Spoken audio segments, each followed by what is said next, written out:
are live. It is time for another edition of Betting Weekly Tennis Live. Mitch Michals, Tim Dennis, all part of the Bet Rivers Network. You can follow us on the Because We Win socials as well. European clay court tennis around Europe. We've got tennis, we've got music, we've got a theme song or three. So we're ready to dive into this, and it's a great time to be a tennis fan. Always is, but the action around the clay is exciting. We're going to get into all that and all the live updates as well as looks at tomorrow. Joining me on the show, first time we've done one of these, Tim Dennis, expert handicapper, excited to put some content together and talk a little tennis betting with you. Yeah, hi Mitch. Yeah, great to be here. Yeah, like you say, first time with you. Did last week with Rory. That show went great. So yeah, hoping this one can go the same way. Yeah, really looking forward to it. Got some great tournaments on this week, and yeah, loads of action to get into. We start building up right to Roland Garros. It's fun. We have a nice little runway. It's almost like if you're going to do another sport like boxing, or you got a fight camp. We've got a couple events and some yardsticks and really opportunities along the way to get to betting. Well, there's a couple live actions. We want to take priority with what's going on. You got the men in Barcelona and Munich. You got the women in Rouen and Stuttgart. Stuttgart's just a juggernaut of a tournament there. So we have about one live match going on in each. I think Rublev de Jong starting in Barcelona. Altmaier is trying to close out in Munich. But anything off the get-go live that we should be looking at? I know it's Monday, things are starting. We're still trying to get our bearings, but what's got your attention, Tim, in the live window right now? Yeah, I think the women's match that's just started in Stuttgart is a good game to start with. Tauson currently leads 3-2 after an early break, and but yeah, I thought Potapova would certainly give her a game. And early on, looking at the match, I thought this one might well go long. So it'll be interesting to see in running how that plays out, and whether I've got that one right or wrong. We'll see as we go. Potapova is plus 260 on the live line. Remember to download the Bet Rivers app to get in on the action. I think Tauson, Tim, is a major player. She started out so strong, got injured, and her success on clay has been pretty under the radar. And yeah, this is hard to believe, right? Her first appearance in Stuttgart, if I have that right. And it just shows you, much like Monte Carlo, how tough it is for these players to even get through qualifying and into the main draw. Yeah, absolutely. Yeah, she's really sort of turned a corner, if you like, this year. As Tauson, she obviously made the final in Dubai where she lost to Andrey, but no shame in that for sure. And yeah, she's certainly in a tough opening game though. Potapova, I think she's a previous semi-finalist here. I think she lost to Sabalenka in that semi a couple of years back. Generally sort of goes well here. So yeah, certainly Tauson going the right way. I definitely agree with that. And both players getting their clay court season started here. So yeah. A good start for both of them. I think the winner plays Sabalenka as well, actually. So. Sabalenka, well, I can tell you just with pretty much certainty who she'd rather play, because Tausson's given her some trouble. So absolutely. Yeah. She lost her the last time they met, didn't they? Oh yeah, she can match pace for sure. And yeah, other one too. I mentioned Altmaier just got broke, so we saw the window, we saw the live line change. Right, he went from minus 3,000 or so, now just minus 625, and to Sang, who battles back 4-all in Munich in the second set. So don't know if that's worth a flyer. Altmaier did so well in Monte Carlo, had that big win over Felix, runs into the best player on clay right now in the world, Carlos Alcaraz. So Altmaier, it's interesting, right? It's always fun to see, and we'll get into it later. How do you respond from a run, or how do you respond from a big tournament?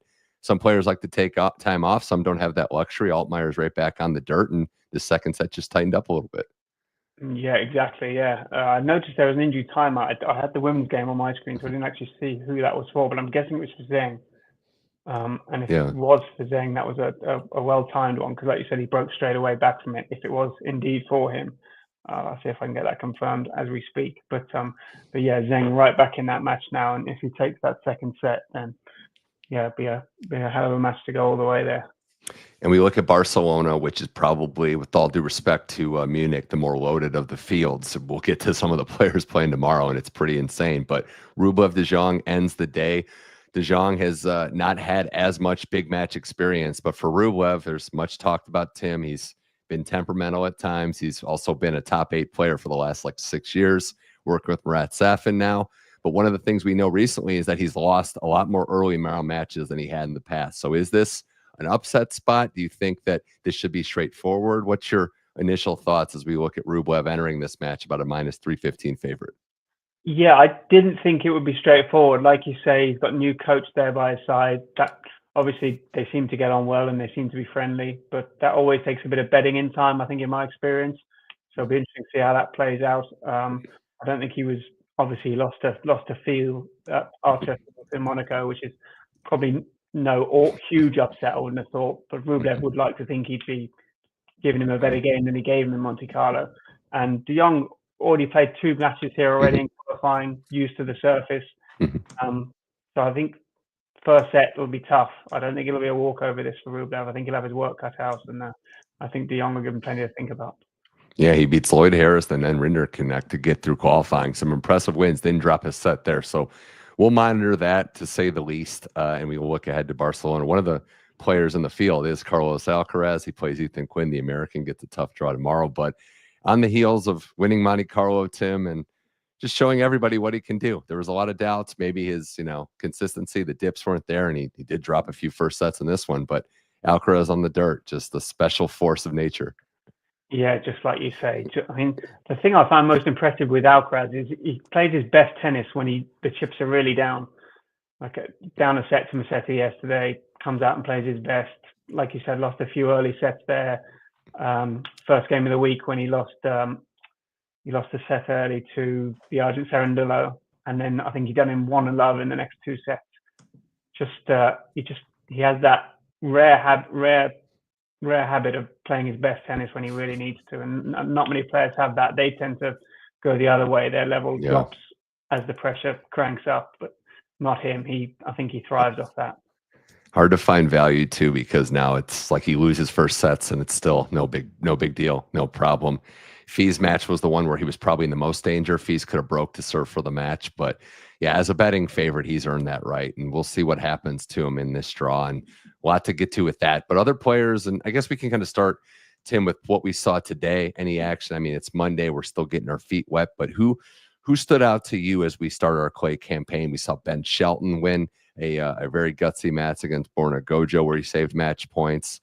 Kakmanovic over Garan stood out. Zverev and Holger through. But anything that we should keep note of as we roll along here on Betting Weekly Live Tennis?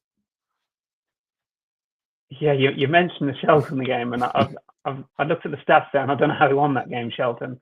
Gojo had a service points, return points, won total of 105 to Shelton's 95. His first serve percentage was 70 compared to Shelton's 54. First serve points won was 84%, Shelton 77.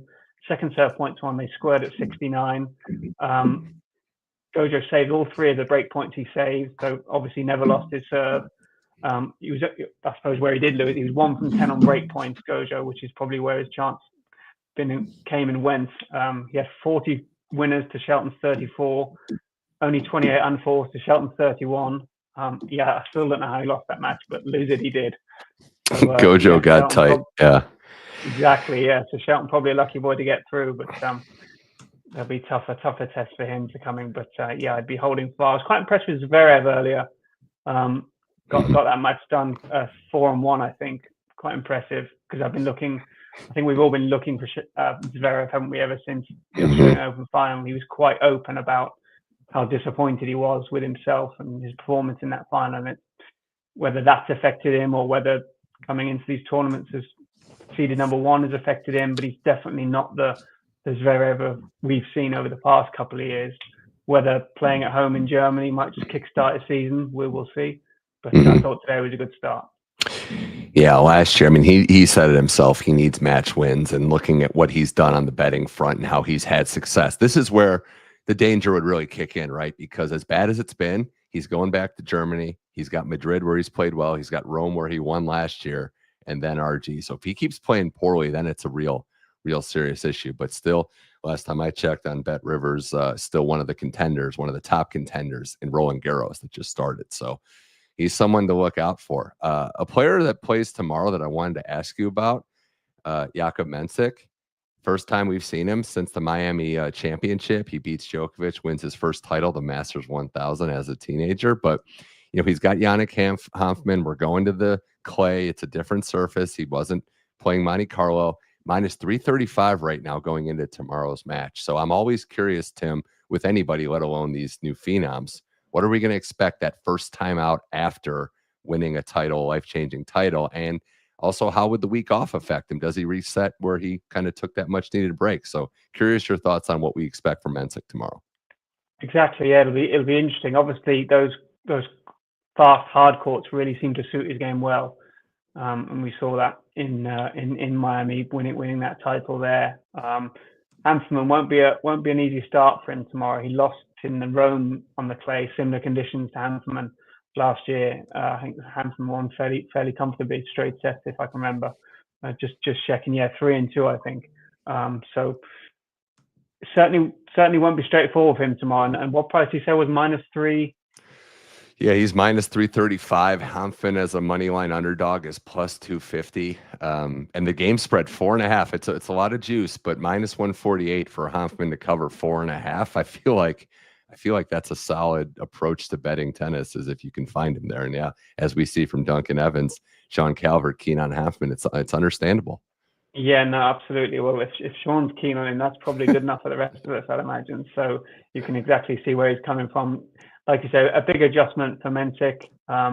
May take him only a set to get going, but that set might give you the chance of getting that 4.5 in the bag early. And if Hanfmann can take a set there tomorrow, you'd probably like to think he'd cover that. So yeah, that's probably a similar. I probably agree with you on that there. I think looks good to me. +4.5, a solid number to say the least. We got another comment from one of our fans here on the show, William Middleton. Navone seems like good value against FAA. We know Navone, the Argentine, plays very well on the clay. Felix has been streaky at times. We know he can play well. That line right now is an interesting one, Tim. It's -155 on the money line for Felix. Navone is +125 with a game spread of 2.5. So we'll see. I mean, I think, yeah, that's Felix isn't easing into this tournament. This is a tough test out of the gate. So I think this is another upset potential. Yeah, completely agree with you there. I mean, Navone, we know this is his time of year. These are his conditions. Felix didn't get off the best start there, as we just spoke about in Monte Carlo. This is probably a game I'd see going long from my perspective at this stage. Felix probably still just finding his feet, and we know Navone exactly what he's all about. Certainly, like you say, will not be an easy first up for Felix. I think when he probably saw the draw, this was really one of the few players he probably didn't want to face that wasn't seeded. Yeah, there's another interesting match in Munich tomorrow that I had my eye on. It's Jiri Lehecka. Yeah, maybe. I mean, maybe you can, as Mandeep says here, maybe you can't trust FAA, but if he gets through it, he kind of plays downhill. It's been another interesting year to start him. But the other match, Tim, I have my eye on in Munich tomorrow, Jiri Lehecka taking on Darderi. Hard, and maybe I have my eye on it because I'm not sure. I'll defer to the expert here on this one. Darderi is a +138 money line underdog. Lehecka, who's had success here, -175. But Tim, I don't know. I mean, the Italians are just they're brimming with confidence. It seems like everybody finds a way to win big matches. This could be maybe an over, maybe upset, or maybe it is the time where Lehecka just elevates himself. Yeah, I think so. Well, I agree with you with the Darderi there. I mean, obviously he won the title there in Marrakesh. Looked pretty good in doing it too, beating Griekspoor in the final. Had that little bit of a break too. I think this is Lehecka lost to Musetti, didn't he, in Monte Carlo? Yeah. I think. So still reasonable form there with Musetti going all the way. So yeah, could well be a tight one again there. And I certainly wouldn't count out Darderi there after finding a little bit of form in Marrakesh. We're just looking at the live odds right now, and the live match is in progress. Still waiting on Rublev to start. Clara Tauson. Still waiting for Rublev to start in Barcelona. Tauson in Stuttgart wins the first set. In Rouen, it's Rus. Elena Gabriela Rus over Jakub, who is we're in the third set, but it's 4-3 in that one. Rus up a break, so she's -435 to finish that. And Altmaier is trying to get that break back. He's got double break point, 5-all in the second set, trying to close it out in straight. So a lot to get in on. Download that Bet Rivers app and follow us on our social channels because we win to figure out where we're going to go with that next. I mentioned, Tim, Barcelona, stacked field, right? Casper Ruud won it last year. Tsitsipas is here. Demon Hour, Arthur Feast. Tiafoe is not even a top 8 seed. That just shows you the level of depth at this tournament, which basically could be 1,000. But looking at the contenders, looking at players that might have pitfalls, anything stand out about those seeds? Any players you're looking to back, maybe see how they progress and ultimately could win the title? Yeah, I'm keen to see Casper Ruud tomorrow. I was disappointed with him. I didn't think he'd lose there last week. Yeah, I thought that was probably a slightly disappointing result for him, getting beat by the Australian there. But obviously he won this tournament last year. He'll be looking to bounce back, and his season really is all about this red dirt. So he'll be looking to get his season started. But obviously you want to see it a little bit more from him before you probably get too keen. Especially like you said, stacked field again. Obviously got Carlos in there. It'd be interesting to see if he can back it up. But if he's going to back it up anywhere, it's probably going to be in his home country. He's not going to lack support, and he probably won't lack energy either. Yeah. Very similar to Rafa, right? The schedule. You'd think a player would Musetti is the only player with obviously what he went through to get to the final and how he was feeling after it pulled out. Alcaraz won it, but he's not missing Barcelona. If he's healthy, he's playing in his home country. Definitely not. Yeah, he's not. It'll take a lot more than a few sore muscles to pull him out of this, I'd imagine. So yeah, he'll be there, all guns blazing, as will all the Spaniards this week. So I want to know about Tsitsipas Opelka. That's an interesting match, some 1-to-1 head-to-head. We know that on clay, Tsitsipas is a different beast, and that line bears that out, right? Minus 590 Tsitsipas on the money line, Opelka 420, plus 420, and the line's 3.5. But you wonder, right, with a big server, someone that frustrates you, is it a dumb question? Is it out of the realm of possibility, Tim, that this could be a straightforward double tiebreak, or 7-6, 7-5, where that spread covers? Because I do think that it's hard to price these big servers sometimes, even if we kind of know or think we know what the outcome is going to be. I think if he was on a fast hard court, then tiebreaks would almost be certain, especially with Tsitsipas's return game not being the strongest. Yeah. But on that clay, he's just going to give him a bit of a chance. I think you saw in Monaco how deep these players are receiving these services. You can't even see them on the screen when they're so deep. Yeah. And I thought Tsitsipas would probably be able to neutralize that serve tomorrow. Might take him a few games to get a read on it, but obviously, as big a weapon as it clearly is, it's not as big a weapon as it is on the dirt. So right. I think that'll give Tsitsipas more of a chance. And yeah. Oh, over one tiebreak, minus 107. If over a half tiebreak, I should say. So just one tiebreak in the match, minus 107. Under would be minus 118. So if you can get to one, perhaps. Yeah, if you can get the one, perhaps. Yeah, I was probably leaning the way of Tsitsipas getting it done comfortably. But if you like, if tiebreaks is the way you're looking, don't let me put you off. But that's just the way I looked at that game. Yeah, maybe serve a little high to the backhand, or just figure out a way to get Tsitsipas to shank a few. But he has looked pretty impressive. It'll be that kick serve to the backhand side, won't it? That'll be where it'll be targeting. There's no doubt about that. Another one tomorrow, Tim. I was looking at Tiafoe and Munar. Just a brutal draw, in my opinion, for Francis, because I thought he actually looked pretty good in Monte Carlo, given the travel from Houston, all that flight, finding a way to win the first match, and then, bowing out in the next one. But Munar's tough, and I think the line bears that out. Francis is a slight underdog on that one, but even money to Munar's plus or minus 125. But again, facing a specialist, facing someone in Munar that's comfortable here, knows what to do, the local Spaniard. Could be a tough day at the office for Big Foe. Yeah, I think you're probably right there. Like you say, local support. Again, conditions right up his street. Tiafoe played a lot of tennis the last few weeks. Like you said, did the traveling over to Monaco. Played pretty well there on the whole. Munar losing to Altmaier in 3. Again, like I'd probably be looking at that one going long. But they're saying that every time these guys have played, one of them has won. So both of them have never won a set. It's always been 2-0, right, one way or the other. So that could be a little bit of an interesting way to look at that one. Whoever takes the first, you might be thinking, okay, second set winner might be a way to go. Do you see any? Go on. Do you see any money line underdogs that you like in Barcelona worth maybe a sprinkle, or something that stands out tomorrow on the Tuesday slate? I was probably looking at, rather than just underdogs, I was probably looking at total games for individual players was kind of the way I was looking at. The two that did catch my eye was the Tsitsipas game that we spoke about. A lot of people, like you say, might automatically be going overs there, but I Tsitsipas, the under 12.5 total games was plus 135. So obviously, if it does go to a tiebreak, chances are you're going to lose your money. or even if it goes 7-5. But I thought Tsitsipas might be able to get that done fairly comfortably.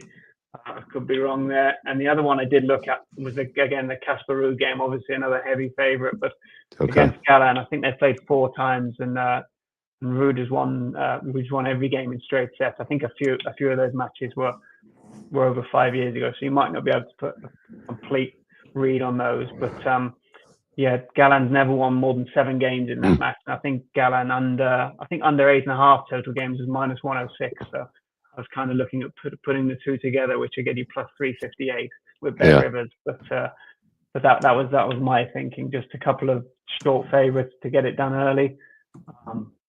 We'll see. Well, I got one I was going to bring up just because I think it's interesting to mention, given what we've seen, and maybe not as much scientific before. But I mentioned him before. He lost in qualifying, but Arthur Rinderknecht at plus 250 as a lucky loser. We've already seen one lucky loser win today, and that was Jacob Fernley winning a match after getting the opportunity to play. So Laszlo Jiri is a pretty big favorite. I think he deserves to be the favorite, Tim, but I think that line's a little too big in my opinion. So that'd be one I'd be looking to maybe potentially throw something on. Yeah, I mean, like you said, obviously, even though he's a lucky loser, he's already played. So that's one thing for certain in his advantage. And they've met before, these two. Yeah, Rinderknecht won the last one in Miami, but on obviously different conditions here today. So, and what did you say the lines were there? Plus 250. Plus 250, yeah. Yeah, like you say, played on the conditions already. Yeah, that could stand you in good stead. Like I think what Sean said on the show he did with Nigel in the previews, maybe underdogs was tough to find in this.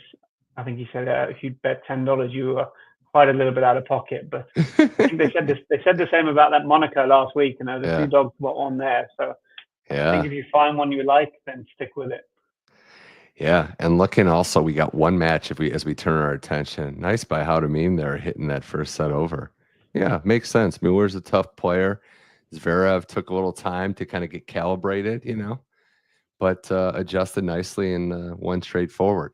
The one match that's still to go in Stuttgart, because there is one on the slate, it's going to be Kudermetova versus Diana Schneider.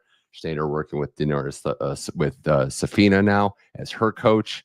Schneider is a -143 favorite against Kudermetova, who's plus 115, who hasn't been playing her best tennis. I think it's safe to say, but for Schneider, she's another one, right, Tim, where I feel like this line is right in that zone where we're expecting her to maybe make a move, throw her hat in the race, but this could be a spot where she gets upset. So how do you see this all Russian affair going with Schneider later today to close this out in Stuttgart? Yeah, like you said with Schneider, she's almost a bit of a sleeper at the moment. We're kind of waiting for her season to take off. She looked excellent at the end of last season, and she looked to be a player who might take that next step up to a higher level, but it hasn't quite happened so far yet this year. She'll obviously get a game here against her countrywoman, who she beat was it Charleston last year, obviously on the clay too, but this will be slightly different clay. So and they'll obviously know each other inside out, these two. I'm sure they practice together plenty. Yeah. So I think, like we're waiting for Schneider to get going. Maybe this might be the tournament she starts it, because she's certainly got more to give than we've seen so far this year. One update that I want to mention too, because it might not be reflected on every listing for tomorrow. Marta Kostyuk pulled out of Stuttgart with an injury suffered in the Billie Jean King Cup, and that means that Mira Andreeva's first round opponent in Stuttgart, Tim, is lucky loser sister Erica Andreeva. So take with that what you will. Yeah, exactly. I suppose the mother will be happy they get to play each other. I don't know. I'd be, if I was the father, I'd be not happy. I would not want to watch. No, exactly. Although speaking, one of them is going to get through to the next round. I suppose that's the one plus point. But yeah, it's funny watching those two play. I saw Erica play in I think it was Charleston. I think she lost a game she really should have won. And I think she's the older of the two. She's 21, I think. But physically, to look at on court, she looks the younger of the two. Maria is certainly the one that took it to that next level. Obviously by the rankings, obviously by the way she's played. And she looks physically of the better of the two, even though she's a few years younger. Mira will be a solid favorite, obviously, but Erica did beat her, and as Conchita Martinez, her coach, said today, we'll see how the nerves are the key part. We'll see how Mira handles that moment playing big sis. Other matches in Stuttgart as it really ramps up. Love these events and these 1 week just bangers of tournaments, but I really like the Alexandrova Samsonova match because these are two power players. Alexandrova in a little better form right now, -175, +138 for Samsonova. It's a 2.5 game spread. I don't want to cop it out, Tim, but maybe the over, maybe a tiebreak. I'm gonna have to look at the tiebreak price because I think these two power players could be in for a long one tomorrow. Yeah, you wouldn't want to buy the tennis balls after they've been used after these two have been playing, will you? Because it'll just be baseline booming all game long. Like you say, two power hitters. Like you said, last time they met, I think they went overs through the 3 sets, so you'd have cash there, and you can see plenty of strong baseline rallies. And yeah, I think overs probably is a good way to look at that. Samsonova probably looking for a little bit of form, whereas Alexandrova, she looked so good against Pegula there, didn't she? And she had a chance to take that second set. And if she had, you might have looked at her possibly to go on and take that match, but clearly she didn't. But a cracking. This could be a semi-final, couldn't it?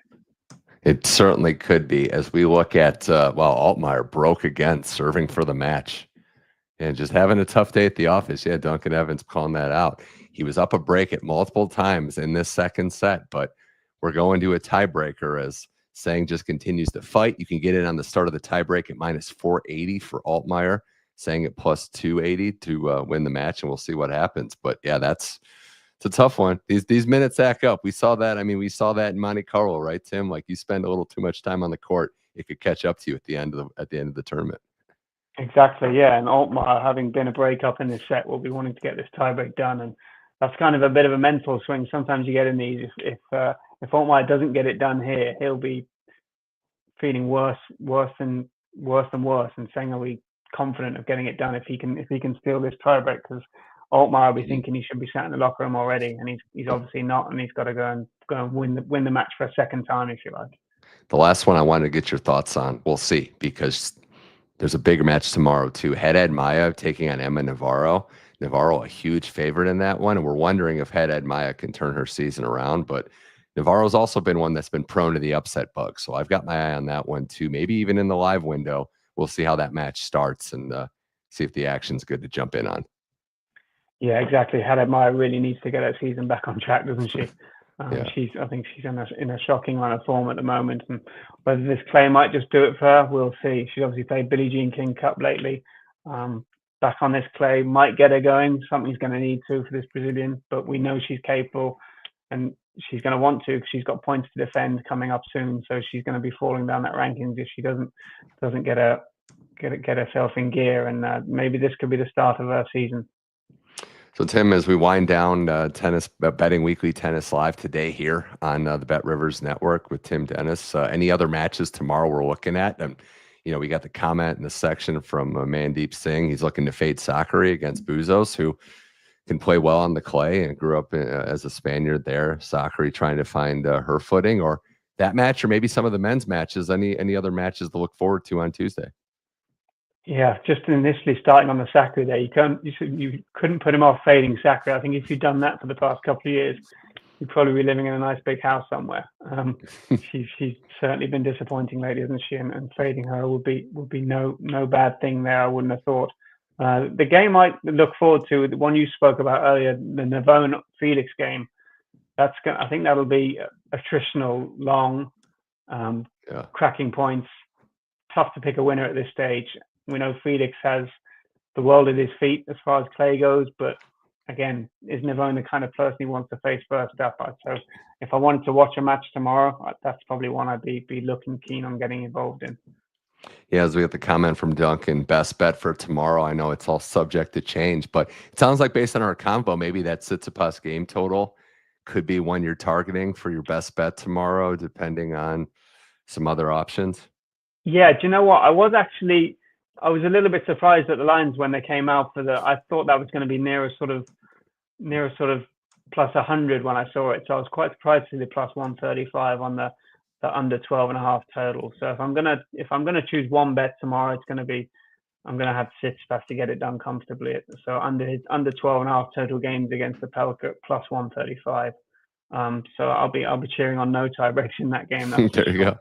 Or there you go. Not even both players getting to 5-all. Otherwise, you might be in trouble. Yeah. So, but yeah, I'm going to stick the Daniel Galán under 8.5 total games at -106, and I'd be sticking the two together. But if I had to choose one, I'd go to plus money on Tsitsipas. Yeah, that'd be my one for tomorrow.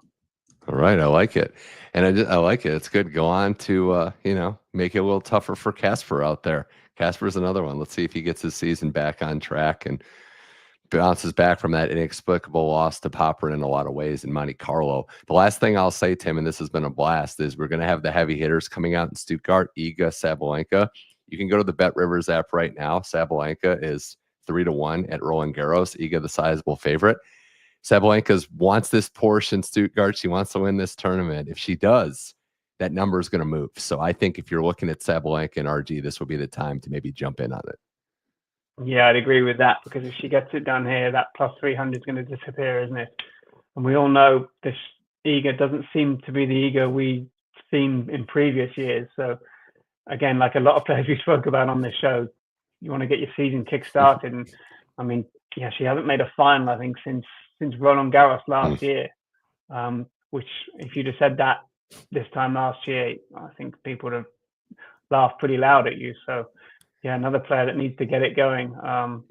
Whether this is her ideal conditions, indoor clay, probably not. I think Rybakina beat her fairly comfortably here last year, and obviously Sabalenka, that power player. So like you said, if you're looking at her for the French Open, I'd probably be starting to do that now rather than this time next week. Your price might be a bit shorter this time next week. We can't wait to see. There's so much drama all around Europe, tennis clay court season. You can follow along here, Betting Weekly Live Tennis. Remember, this show is live, 1 o'clock Eastern time in the United States, Monday, Tuesday, and Wednesday. And follow us on socials because we win, all part of the Bet Rivers Network. Tim Dennis, this was fun. Want to share something too? I'm on the West Coast, and not a lie, 10 minutes into the show, iPhone goes off, slight little earthquake thing happened. So got the notification. Wow. Didn't feel it, but yeah, we power through on this show. That we're not going to let an earthquake stop us from. No, exactly. There you go. Earthquakes don't stop Mitch Michals. But yeah, look at that. Excellent. Love that. Tim, always a pleasure. This was a fun first show. Can't wait to do another one with you. And yeah, we'll be back following your picks and making a lot of money for the people out there who are watching, listening. So thank you again. Let's hope so. Yeah, look forward to the next one. Thanks, Mitch. This was Betting Weekly Live Tennis. Thanks to all who watched and joined. Remember to watch the re-airs as well. Download that Bet Rivers app and follow the Because We Win socials. We're back tomorrow, 1 o'clock Eastern, same time, same place, breaking down tennis. Thanks to everyone, and we'll see you then.